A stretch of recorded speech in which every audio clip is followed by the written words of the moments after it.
राहुल गांधींकडून संसदेत अमित शहांवर गंभीर आरोपांच्या फैरी, भाजपकडून जोरदार पलटवार होताच अखिलेश यादव मदतीला.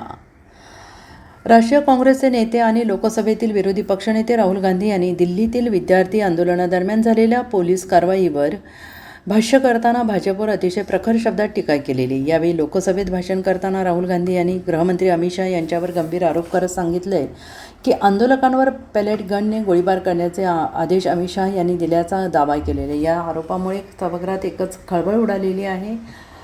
संसदीय कामकाज मंत्री किरेन रिजिजू यांनी यावर तीव्र आक्षेप नोंदवत म्हटले, राहुल गांधी यांनी सभागृहात माफी मागावी, अन्यथा सभागृहाचे कामकाज असे चालणार नाही. संसदेत अत्यंत चुकीची गोष्ट बोलली जात आहे आणि ते जर असे चुकीचं वक्तव्य कोणत्या आधारावर करत आहेत असे असेल तर राहुल गांधींनी आदेशाची प्रत दाखवावी, अन्यथा माफी मागावी असा आग्रह करतात किरेन रिजिजू यांनी आग्रह केलेला आहे.